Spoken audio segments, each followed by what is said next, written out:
Fall Guys itself, like all the best ideas, came when we were talking about something else entirely, and then midway through, Joe Walsh, the lead designer on the project, was just like, oh, you know what, this sounds a little bit like Takeshi's Castle, Total Wipeout, all of these things, and we were like, yeah, that's really nice, but we're kind of talking about this game right now. And then he went away, and a day later had come back with this one-pager for Fall Guys, which was obviously the best idea we'd had in ages. Fall Guys is the greatest game show the world has ever seen. So it's slapstick, physics-based, knockout style chaos. So if you've seen Takeshi's Castle, for example, you know where we're going with it. People lined up on the start line, and we're going to put you through round after round of elimination style knockout gameplay. So 2-minute rounds, we're going to eliminate maybe 10 or 20 people each time until we've got one player left at the end.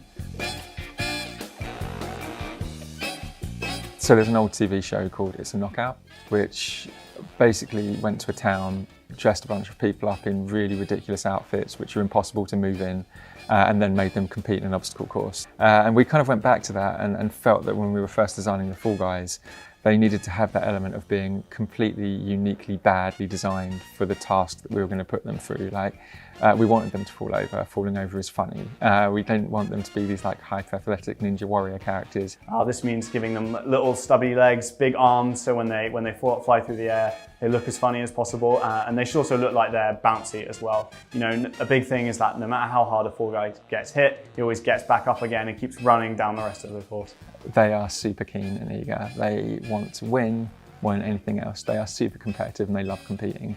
And the entire world is built to represent that. And it's something you can see when you play the game. If you look up into the sky, you can see you're kind of in this giant dome.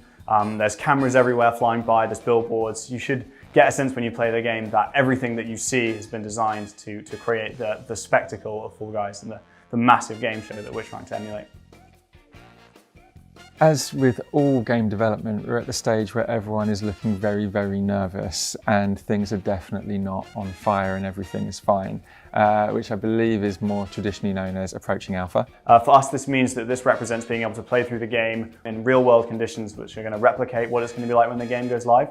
At Mediatonic, this means recruiting people from all of our different studios. So we have up to 60 or 70 people in London, 20 people in Madrid, more in Brighton. You can hear the screams from down the office as people are kind of like falling off of things or being pushed off of things or coming so close and failing. There's this really kind of like fun competitive atmosphere which has been echoed you know, when the game has been showed.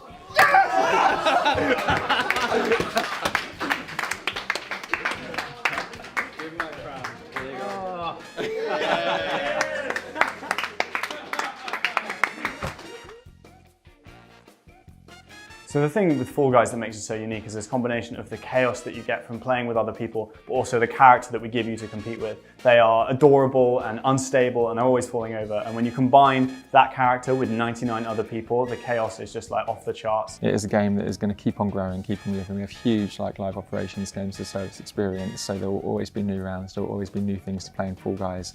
And I think it's just going to be a bright splash of colour in your life, and I cannot wait to share it.